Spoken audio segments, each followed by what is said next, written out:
My manager looked me in the eye and said, "No breaks, no overtime. That's just how it works here."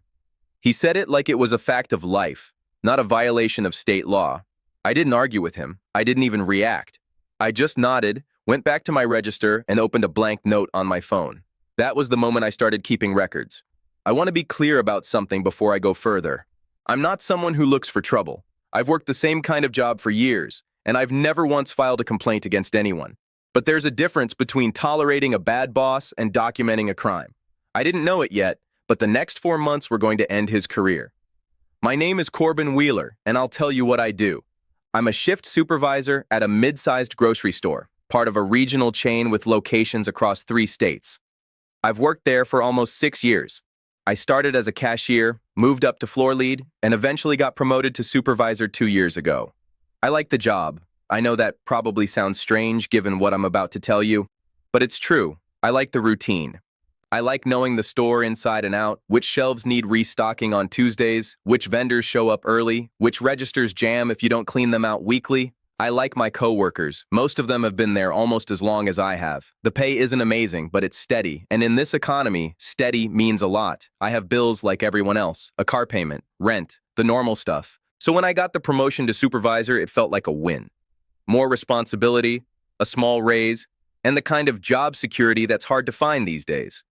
Supervisors at our store are hourly, not salaried. That detail matters more than you'd think, and I'll get to why later. For now, just know that everything I did, every hour I worked, every break I took or didn't take, was supposed to be tracked and paid according to state labor law. That's not an opinion. That's just how hourly employment works. For the first 4 years, none of this was ever an issue. My old manager ran things by the book. Breaks were scheduled. Overtime got approved when it was needed. Nobody thought twice about any of it. Then he retired, and the company brought in someone new to run the store. It was a good job. At least it was until the new scheduling policy started. Renata Dobbs took over as store manager about 5 months before any of this started. She came from a different location 2 hours away, and corporate brought her in with a reputation for turning around underperforming stores. That phrase should have worried me more than it did. From her first week, it was clear Renata ran things differently. She talked a lot about efficiency. She talked about trimming the fat and tightening the ship.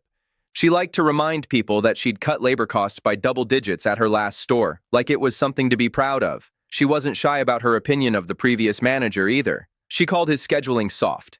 She said he let people get comfortable. She made it clear, without ever saying it outright, that comfortable employees were a problem she intended to fix. At first, it was just attitude. She was short with people. She rolled her eyes when someone asked a question she thought was obvious. She had a way of making you feel small in a conversation that lasted less than a minute.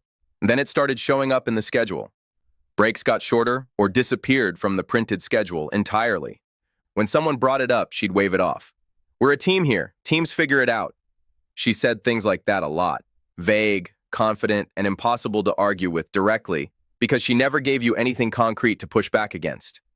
I want to be fair. Not everything she did was wrong. She was organized. She caught real problems with inventory that had been ignored for months. If she'd just done her job within the rules, I probably wouldn't be telling you this story. But she didn't stay within the rules. And she made sure everyone knew that the rules were whatever she decided they were that day. At the time, I thought she was just difficult. I didn't realize how much that attitude was going to cost her. The first time I noticed something off was about 3 weeks after Renata took over. I was checking the printed schedule for the following week, and my 30-minute lunch break wasn't on it. Neither was the 15-minute break I usually got around the 4-hour mark. I figured it was a printing error. These things happen sometimes when the new scheduling software glitched. I mentioned it to her in passing, expecting a quick fix. She barely looked up from her laptop. "We're short-staffed this week. Just grab something when you can." Then she moved on to the next thing, like the conversation was already over. I didn't push it. It was 1 week, one schedule. I told myself it wasn't worth making a thing out of, so I skipped my break that day, and the next day. By the end of the week, I realized I hadn't taken a single full break since the new schedule started. I told myself it was a mistake. It wasn't. By the second month, missing breaks wasn't an exception anymore. It was the schedule. Renata had stopped printing lunch breaks altogether for the supervisor shifts. When new hires asked about it during onboarding, she'd tell them breaks were flexible and would happen whenever the floor allows it. In practice, the floor never allowed it. It wasn't just me. Marisol, one of the floor leads, mentioned she hadn't taken a full break in almost 2 weeks. Dante, who worked the receiving dock, started coming in early and staying late without it ever showing up on his paycheck. When he brought it up, Renata told him it was part of stepping up, like unpaid labor was a badge of honor. I started noticing a pattern in how she talked about it too. She never gave a straight answer. If you asked about a missed break, she'd say the store was short-staffed. If you asked about unpaid overtime, she'd say payroll was still catching up on hours. There was always an explanation, and the explanation always meant you didn't get paid for the time you worked. I began keeping a mental tally without even meaning to. Tuesday, no lunch. Thursday, worked 40 minutes past closing, no overtime on the check. Saturday, covered someone's shift on top of my own, still just regular pay. None of it seemed like enough on its own to make a case out of. That was the trick of it, really. No single day looked bad enough to complain about. It was only when you added up the weeks that the picture became obvious. I didn't add it up yet, not seriously. I was still telling myself this was temporary, that corporate would notice, that Renata would settle into the job and ease up, that this was just how new managers behaved for the first few months. By the 3rd week, I stopped counting how many breaks I'd missed. That was my first mistake. By the start of the 3rd month, I decided I couldn't keep letting it slide. I wasn't planning to make a big deal out of it. I just wanted a straight answer. I caught Renata in her office on a Tuesday afternoon, between the morning rush and the evening restock. I kept my tone calm, almost casual. I told her I'd noticed my breaks hadn't been on the schedule for weeks, and that I'd also worked past closing 3 times that month without it showing up as overtime on my paycheck. I wasn't accusing her of anything. I just wanted to understand what was going on. She didn't even look up from her monitor at first. When she finally did, her expression was somewhere between annoyed and amused, like I'd asked her something beneath her attention. Corbin, I don't have time to micromanage everyone's break schedule. If you need a break, take one. Just make sure the floor's covered. I pointed out that wasn't really the issue. The issue was that breaks weren't being scheduled at all, and the overtime wasn't being paid. She sighed, the kind of sigh that was meant to be heard. Everyone here works a little extra sometimes. That's just part of being in a leadership role. If you're not able to handle that, maybe supervisor isn't the right fit for you. That last line landed exactly the way she meant it to. Not a threat, not exactly. Just a reminder of who had the power in the room. I didn't say anything else. I nodded, said I understood, and left her office. Walking back to the floor, I replayed the conversation in my head. She hadn't answered a single one of my actual points. She hadn't addressed the missing breaks. She hadn't addressed the unpaid hours. She just made it about my attitude, my fit for the role, my willingness to handle things that shouldn't have needed handling in the first place. I told myself I'd made my point. I told myself things would get better now that I'd said something. That conversation should have ended there. Instead, it changed how she looked at me. The change started small enough that I almost convinced myself I was imagining it. Almost. The week after our conversation, I noticed my schedule had shifted. I'd always worked a mix of mid-shifts and closes, with the occasional early morning thrown in. Suddenly, I was on closes almost every night, 5 out of 6 shifts that week. Closing meant staying late to lock up registers, run the nightly inventory count, and wait for the cleaning crew to finish. It also meant the shift most likely to run past its scheduled end time, which conveniently was the exact kind of unpaid overtime I'd just complained about. I told myself it might be a coincidence. Schedules shifted sometimes, but then it kept happening. Every week after that, I was on the worst rotation on the floor, closes on weekends, no consistency, barely any of the mid-shifts I used to get that let me actually see my schedule ahead of time and plan around it. Renata never said a word to me about it directly. That was the part that made it worse. If she'd told me straight out that she was punishing me for speaking up, at least I could have called it what it was. Instead, everything was framed as normal business decisions. We needed someone reliable on closes. You're one of the strongest supervisors, that's why I put you there. Compliments wrapped around consequences. Small things started piling up too. I got left off an email about a schedule change that affected my shift, and only found out when I showed up and the store was already short a person. My name got pulled from a list for a small holiday bonus that other supervisors received with no explanation given. When I asked about it, Renata said the bonus was based on overall performance this quarter and left it at that. None of it was big enough to point to on its own. That was exactly the problem. Each individual thing had a plausible, deniable explanation. Together, they told a very different story, one where speaking up had a cost and I was the one paying it. I started dreading the schedule postings every week, wondering what version of reliable I'd been assigned to next. I stopped bringing anything to Renata directly. What was the point? The one time I had, it had made things worse, not better. I told myself it would pass. It didn't. It got worse. It wasn't just happening to me. Once I started paying closer attention, I realized how many people on the floor were dealing with some version of the same thing. Marisol, one of the floor leads, had been at the store almost as long as I had. She mentioned to me one afternoon, almost offhand, that she hadn't taken a single full lunch break in over 2 weeks. She'd stopped bringing it up to Renata months ago. "What's the point?" she said. "She just tells you to figure it out." Marisol had 2 kids at home and couldn't afford to lose the job over a fight about break times, so she just absorbed it and moved on. Dante, from the receiving dock, had it worse in a different way.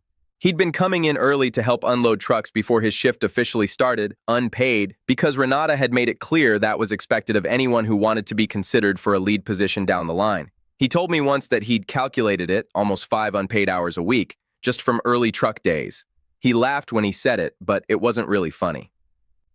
Then there was Priya, one of the newer cashiers who'd tried to say something to Renata directly about missed breaks during her first month.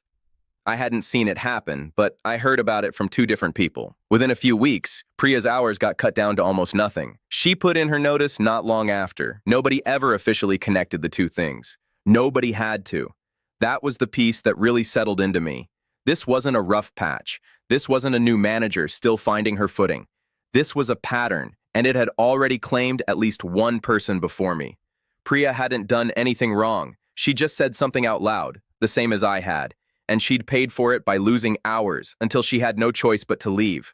I thought about how many other stores Renata might have done this at before ours. I thought about how many people just quietly ate the cost and never said anything, because saying something clearly didn't work. That's when I understood. This wasn't a mistake. It was a system. And systems leave records. The night everything changed for me was a Friday, right before a holiday weekend. We were slammed. The kind of busy where the line never seems to shrink and every register stays open until close. Renata had scheduled the store thin that week, thinner than usual, to save on labor costs before the holiday. I started my shift at 11 in the morning. By 6 that evening, I hadn't taken a single break, not even 5 minutes to eat something. Around 8, one of our cashiers went home sick, and Renata told me to cover the register on top of my supervisor duties for the rest of the night. The store didn't close until 10, and by the time we finished the closing count and locked up, it was almost midnight. That meant I'd worked a 13-hour shift with 0 paid breaks and roughly 2.5 hours past my scheduled end time. When I checked my paycheck the following week, none of it showed up as overtime. I was paid straight time for the entire shift, break or no break, extra hours or not. I brought it up to Renata the next time I saw her, more directly than I had in months.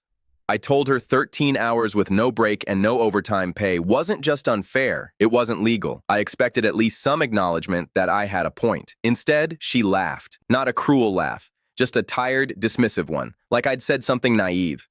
"Corbin, nobody's coming to check on our break schedule. This is retail. Everybody works like this." She said it so easily, like she genuinely believed there would never be a consequence for any of it. Like the rules only existed on paper, for stores that got unlucky enough to have somebody complain loud enough to matter. That was the moment something shifted in me. It wasn't just frustration anymore. It wasn't just feeling overworked and underpaid. It was the realization that she wasn't hiding what she was doing because she thought it was fine.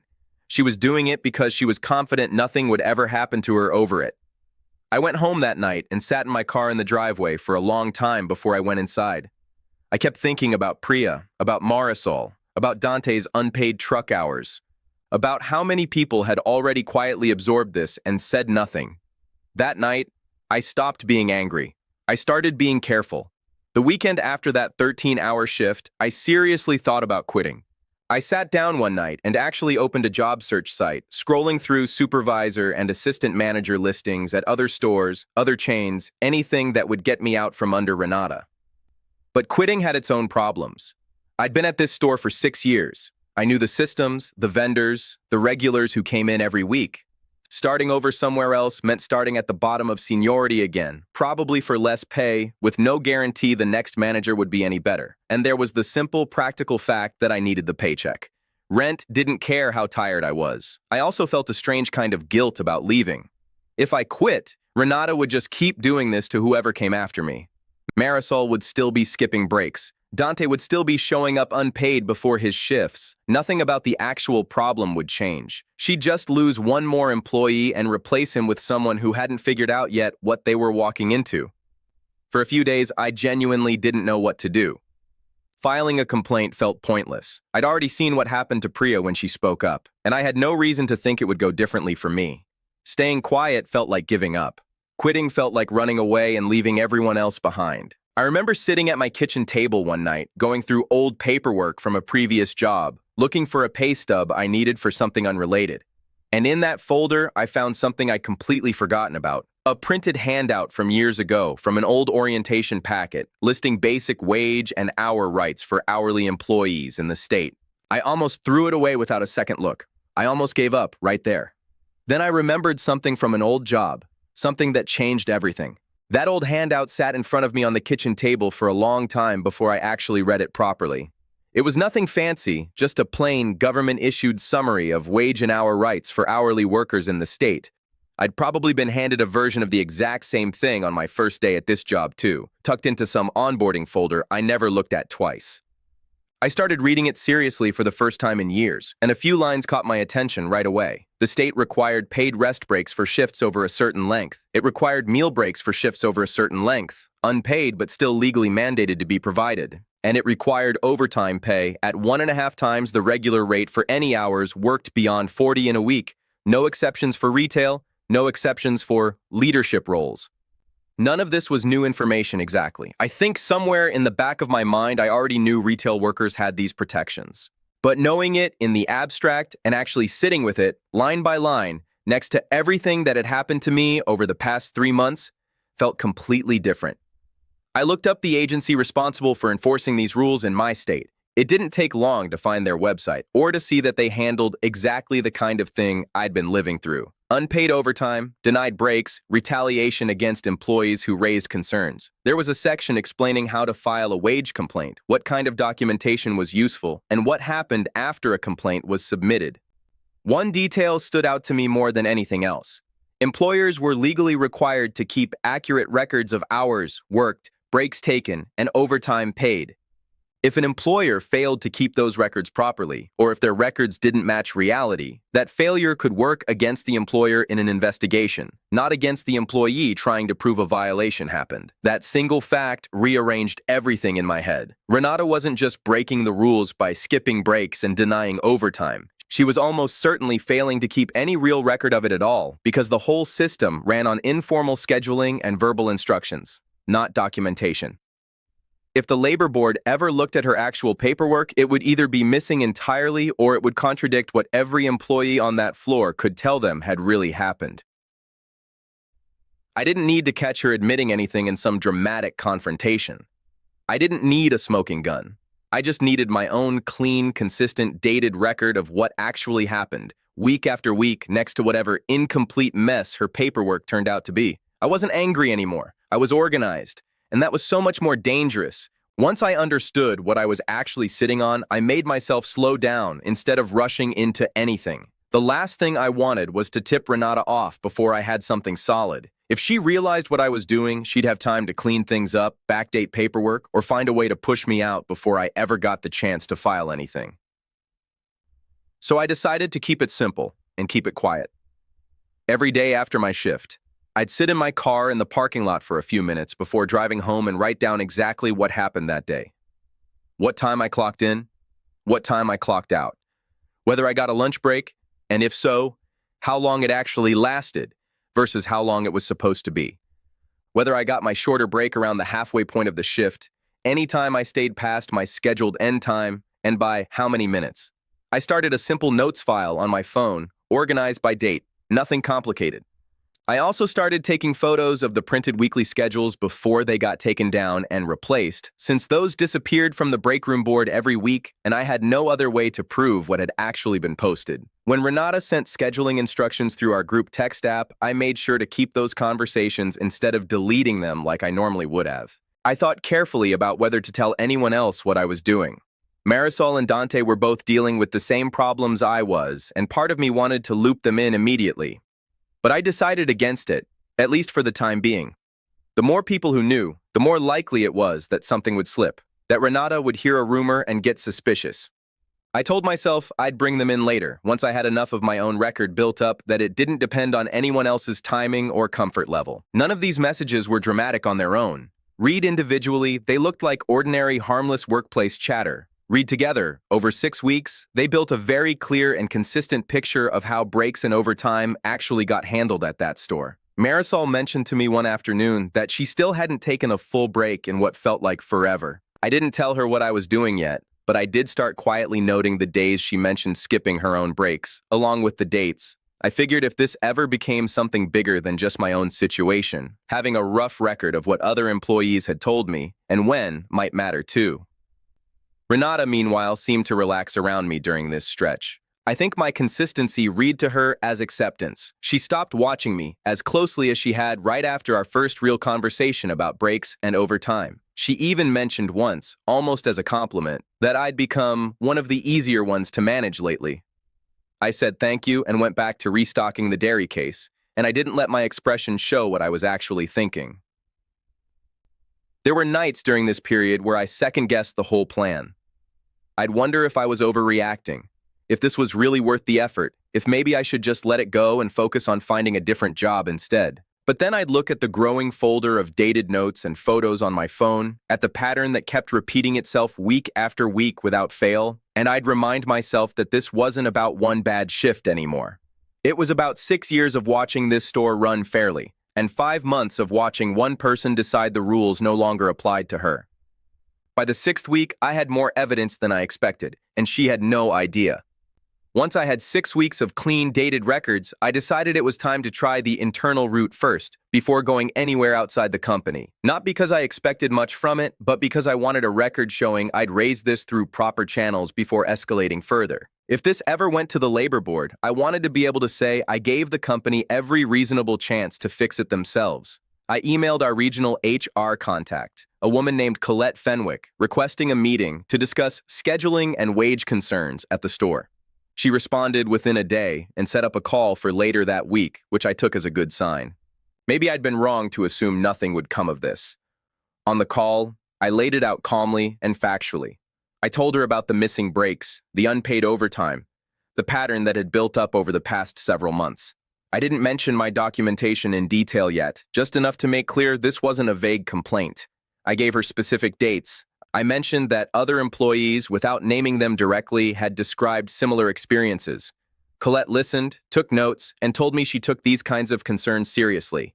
She said she'd look into the scheduling practices at the store and would follow up soon. She thanked me for bringing it to her attention and said HR valued employees who spoke up. 2 weeks passed. I didn't hear anything. I followed up with a polite email asking for an update. Colette responded a few days later saying the matter was still under review and that these things took time to investigate properly. Nothing about the schedule at the store changed in the meantime. Breaks were still missing. Overtime was still unpaid. If anything, Renata seemed slightly more careful about not saying certain things out loud in front of me, which told me someone had at least mentioned my complaint to her, even if nothing else had changed. Another 2 weeks went by. Another vague email from Colette, this time saying the situation was being addressed at the store level and that she appreciated my patience. There was no mention of what, specifically, was being addressed, or how. I realized then that HR wasn't going to be the thing that fixed this. Maybe they genuinely didn't have the authority to force real change at the store level. Maybe they simply didn't want to make waves over a manager corporate had specifically brought in to improve performance. Either way, the practical result was the same. Nothing changed, and I now had a documented record showing exactly that. HR told me they'd look into it. I already knew what that meant. So I went further. After 2 months of vague updates from HR and no real change at the store, I decided to call the state labor board directly. I didn't file anything that first day. I just wanted to understand the process before I committed to it. The woman I spoke with on the phone was patient and direct in a way HR had never been. I explained the situation the same way I had to Colette, but this time I gave more detail because I actually had it to give. Missed rest breaks, missed meal breaks, unpaid overtime going back several months, a pattern affecting multiple employees, and an internal HR complaint that had gone nowhere. She asked me a series of specific questions. Did I have dates? Did I have anything showing scheduled hours versus actual hours worked? Did I have anything in writing from my employer about breaks or overtime? I told her about my daily logs, the photos of the printed schedules, and the saved messages from the group chat. She told me, plainly, that what I'd described sounded like a legitimate wage and hour violation, and that the kind of documentation I had was exactly the kind of evidence their investigators looked for when a complaint came in. She explained that once a complaint was filed, the labor board could request the company's own time and payroll records and compare them against what I'd submitted. If the company's records were incomplete, inconsistent, or didn't match reality, that alone could support the case, separate from anything I'd personally logged. She also explained something I hadn't fully considered before, which was that retaliation against an employee for raising these kinds of concerns was its own separate violation. The schedule changes after my first conversation with Renata, the excluded bonus, the sudden shift to closing shifts every week, all of that could potentially factor into the complaint too. Not just the original break and overtime issues. By the end of the call, I had a clear picture of what filing a formal complaint would actually involve, what evidence mattered most, and what protections existed for me as the person bringing it forward. It wasn't as intimidating as I'd expected. It was just a process, with clear steps. And I already had most of what I needed to start it. They told me I already had enough to file. I just had to decide if I was ready. I sat with the decision for about a week after that call. Part of me was still hesitant, still weighing the risk against the reward. Then Renata handed me the last piece I needed, without meaning to. It happened on a Thursday afternoon during a shift change, in front of 2 other supervisors and one of the newer cashiers. Someone had asked, half-jokingly, whether the store was ever going to start scheduling real lunch breaks again, since a customer had complained that morning about slow service from clearly overworked staff. Renata laughed it off in that dismissive way she always did, then said something she probably thought was harmless. Look, nobody's filing a complaint over a missed lunch break. We don't do overtime here. We never have. And everyone's managed fine so far. That's just how this store runs. She said it loudly enough that all 4 of us heard it clearly. She said it with the same confidence she always had, the same certainty that none of this would ever catch up with her. What she didn't know was that our store's break room had a small wall-mounted camera covering the area near the schedule board, installed months earlier for a completely unrelated shoplifting concern involving supply theft from the storage shelves nearby. The audio wasn't great, but it was audible, and the footage was time-stamped and dated automatically by the security system. I didn't request that footage myself. I couldn't have, not without raising questions about why a supervisor wanted internal camera footage. But I did write down, that same night, exactly what she'd said, word for word, as best I could remember it, along with the date, the time, and the names of everyone who'd been standing there. I also quietly mentioned to Marisol, who'd been one of the 4 people present, that I remembered the comment clearly and asked if she remembered it the same way. She did, and later confirmed she'd be willing to say so if it ever mattered. That single comment, made casually in front of witnesses, was different from anything else I had. My own logs showed a pattern. The schedule photos showed missing breaks. The messages showed instructions to keep working through rush periods. But this was Renata herself, on the record, openly admitting that unpaid overtime and skipped breaks were simply store policy, stated with total confidence that nothing would ever come of it. She'd spent 5 months assuming no one would ever push back hard enough to matter. That assumption was about to become the exact reason everything caught up with her. She handed me exactly what I needed. She just didn't know it yet. That weekend, I sat down at my kitchen table and put everything together. 2 months of daily logs showing clock in and clock out times, missed breaks, and unpaid overtime. 6 weekly photos of the printed schedules showing no lunch or rest breaks listed for supervisor shifts. Screenshots of the group chat messages instructing me and others to keep working through rushes instead of taking scheduled breaks. my written record of the HR complaint I'd filed with Colette Fenwick, including the dates of every follow-up and every vague non-answer I'd received. And finally, my written account of Renata's comment in front of witnesses, with Marisol's name attached as someone willing to confirm it. I went to the Labor Board's website and filled out the formal wage complaint form. It asked for basic information first: my name, my employer, the store location, my job title, and the dates I believed violations had occurred. Then it asked for a written summary of the complaint, which I kept factual and specific, the same way I'd kept my daily logs. No editorializing, no emotional language, just dates, times, and what had happened. There was a section to upload supporting documents. I attached my typed logs, the schedule photos, and the relevant screenshots, organized by date so an investigator could follow the timeline easily without having to piece anything together themselves. I also included a brief note about the internal HR complaint I'd already filed, along with the dates of Colette's responses, to show I'd attempted to resolve this internally before going further. Before I submitted it, I read through everything one more time. Once this went in, there was no quiet way to take it back. Renata would eventually find out, probably sooner rather than later, and there was no telling exactly how she or the company would react in the meantime. Part of me wondered if I should wait, gather even more, make the case even stronger before pulling the trigger. But I also thought about Priya, who'd been quietly pushed out for saying far less than what I was about to put in writing. I thought about Marisol, still skipping breaks 2 months later. I thought about Dante's unpaid truck hours, still happening every single week. Waiting longer wasn't going to protect any of them. It was just going to let the pattern keep repeating. I clicked submit late on a Sunday night, then closed my laptop and didn't check my email again until Monday morning. I hit submit and closed my laptop. 3 days later, my boss got a phone call that changed everything. I found out about the phone call secondhand, the way most things at that store seemed to travel. Marisol texted me Wednesday afternoon saying Renata had been locked in her office for almost 2 hours that morning and had come out looking pale and distracted for the rest of the shift. Nobody knew exactly what had happened yet, but the mood in the store shifted almost immediately. By Thursday, word had gotten around, in the vague way these things always do, that the Labor Board had contacted corporate directly, requesting time and attendance records, payroll data, and break documentation for the store going back 6 months. I later learned through the process itself that this was standard procedure. Once a complaint was formally filed and deemed credible enough to investigate, the agency reached out to the employer requesting the records the law required them to keep in the first place. That request turned out to be the real problem for Renata and for the store.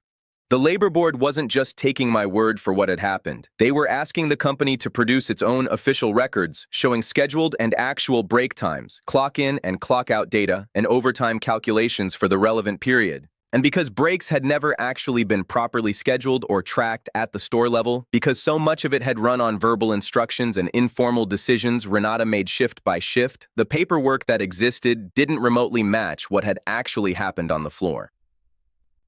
I heard later through someone in the district office who occasionally worked with our store that corporate had been blindsided by the request. Apparently, regional leadership hadn't realized how loosely Renata had been running scheduling compliance, since her monthly performance reports only ever highlighted labor cost savings, not how those savings had actually been achieved. The gap between what she'd been reporting up the chain and what her own records could actually prove had suddenly become very visible, very fast. An investigator from the Labor Board reached out to me directly that same week to confirm a few details from my complaint and ask some clarifying questions about specific dates. She was professional and thorough, walking through several entries from my log with me one at a time, confirming times, confirming context. She didn't tell me much about what the company had submitted on their end, only that the investigation was continuing and that they took discrepancies between employee-submitted evidence and employer records very seriously. I went back to work that week like nothing had changed on my end, still running the floor the same way I always had. But something in the building felt different now. Renata was quieter than usual. Corporate emails started arriving that hadn't arrived before, asking for clarification on scheduling practices going back months. The company's own records were about to become their biggest problem. About 2 weeks after the Labor Board's initial records request, things escalated beyond the store level entirely. I learned this mostly through Marisol and through a floor lead named Terrence, who'd overheard part of a phone call in the back office that he wasn't supposed to hear. A regional operations director, someone none of us had ever met in person, flew in unannounced on a Tuesday morning. He spent most of the day in the back office with Renata, the door closed, voices occasionally rising loud enough to carry into the hallway. According to Terrence, at one point, Renata could be heard saying she'd handled scheduling the same way at her last 2 stores and nobody had a problem with it before. That comment, if it was reported accurately, wasn't the defense she probably thought it was. It suggested this wasn't a one-time lapse in judgment at our location, but a pattern she'd carried with her from store to store, something regional leadership clearly hadn't known about, or hadn't looked into closely enough before promoting her and giving her a bigger location to run. By that point, the labor board investigation had moved beyond just requesting records. I learned later that once genuine discrepancies were found between the company's official time and payroll data and the actual scheduling practices described in employee complaints, the investigation expanded to include a broader compliance review of the store, not just my individual complaint. That meant looking at the experiences of other employees too, not just mine. I don't know exactly what conversations happened at the corporate level after that, but the effects became visible fast. A district compliance officer started visiting the store weekly, reviewing schedules directly with staff before they were posted, something that had never happened before under Renata's management. New printed break schedules appeared, properly formatted, properly timed, matching what state law actually required. It was almost surreal watching the exact thing I'd been asking for months earlier suddenly appear overnight once the request wasn't coming from me anymore. Renata tried during this stretch to have a conversation with me that felt like damage control. She caught me in the stockroom one afternoon and said almost casually that she'd always tried to run things fairly and hoped everyone understood these things take time to get right. I didn't respond much beyond a neutral nod. I wasn't interested in giving her anything she could later describe as reassurance, especially not with an active investigation still ongoing. What became clear during this period was that this had stopped being a conversation between me and my manager a long time ago.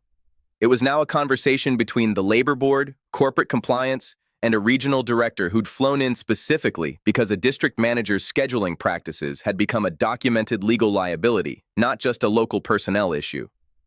Whatever excuses Renata gave, however she framed her intentions, none of it changed what the records now showed, or what multiple employees had independently confirmed happened on that floor for months. She tried to explain it away, but you can't argue with your own handwriting. Within a week of the regional director's visit, Renata was placed on administrative leave pending the outcome of the investigation. Nobody made a formal announcement to the staff. We just showed up one morning and her name was gone from the schedule, replaced with a rotating list of assistant managers from nearby locations covering her shifts until further notice. I heard from Marisol, who'd heard from someone in the district office, that Renata had tried appealing directly to the regional director, framing everything as a misunderstanding blown out of proportion by one disgruntled employee. That framing didn't hold up well once the labor board's findings started coming back. It wasn't one employee's account anymore. It was months of mismatched payroll records, a compliance review flagging systemic scheduling violations, and multiple employees independently describing the same pattern of missed breaks and unpaid overtime. During her leave, Renata reached out to me once, outside of work, through a text message. It was short, almost stiff, saying she hoped we could talk things through, and that she felt like this had all gotten way bigger than it needed to be. I didn't respond. There wasn't anything left to talk through. The investigation wasn't something I could quietly resolve for her with a private conversation, even if I'd wanted to, which I didn't.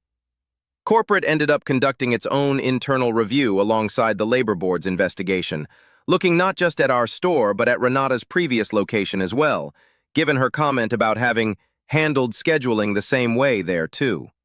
I never learned the full details of what that second review found, but I did hear that at least 2 former employees from her old store were contacted as part of it. For the first time since she'd taken over the store, Renata wasn't the one setting the terms of the conversation anymore.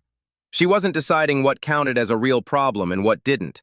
She wasn't dismissing anyone's concerns with a tired sigh and a vague reassurance that everyone would just figure it out. She was on the other side of exactly the kind of scrutiny she'd spent months insisting would never happen to her. I felt something during that stretch that surprised me a little. Not triumph, exactly. Just a quiet, settled sense that the system I'd spent so long documenting had actually done what it was supposed to do, once someone finally gave it enough to work with. For the first time, she needed something from me. I didn't owe her anything. The labor board's findings came back a little over 2 months after I filed my complaint. The investigation confirmed what my documentation had shown from the start: a consistent pattern of denied meal and rest breaks, unpaid overtime across dozens of shifts, and inadequate record-keeping that failed to meet the state's basic wage and hour requirements. The findings also confirmed a separate violation for retaliation based on the schedule changes and the withheld bonus that followed my initial conversation with Renata. The company was ordered to pay back wages to every affected employee for the unpaid overtime identified in the investigation, calculated using the actual hours worked wherever records existed, and using employee-submitted documentation where the company's own records were incomplete or missing. Marisol received back pay for months of skipped breaks. Dante received compensation for the unpaid early hours he'd put in unloading trucks. Even Priya, who'd left the company months earlier, was contacted and included in the settlement once investigators connected her departure to the same pattern of retaliation. The company also faced a civil penalty for the record-keeping violations, separate from the back wages owed to employees. I never learned the exact dollar amount of that fine, but I did hear it was significant enough that it got mentioned during a district-wide meeting a few months later as a cautionary example for other store managers. As for Renata, her administrative leave never ended in her returning to the store. I found out through official channels, since I was still an employee and entitled to know the outcome affecting my own complaint, that her employment had been terminated following the internal review, which had substantiated the same pattern of violations the labor board identified. What happened to her after that? Whether she found work elsewhere, whether any of this followed her professionally, I honestly don't know and didn't spend much time wondering about.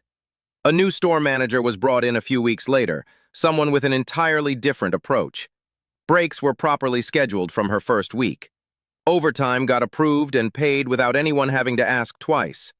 It was strange, honestly, how simple it all turned out to be once someone in charge actually followed the rules that had existed the entire time. I got my own back pay for the missed breaks and unpaid overtime documented in my complaint, along with a separate amount tied to the retaliation finding. It wasn't life-changing money. That was never really the point. The point had always been making sure what happened stopped happening, to me and to everyone else still working that floor.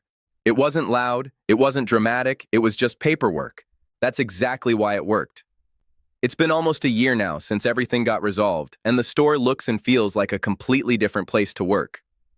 The new manager, whose name is Naomi, runs things in a way that reminds me a lot of my old manager, the one who retired right before Renata arrived. Breaks are printed on the schedule every single week, without exception. Overtime gets calculated correctly and shows up on paychecks without anyone having to ask, follow up, or fight for it. When someone raises a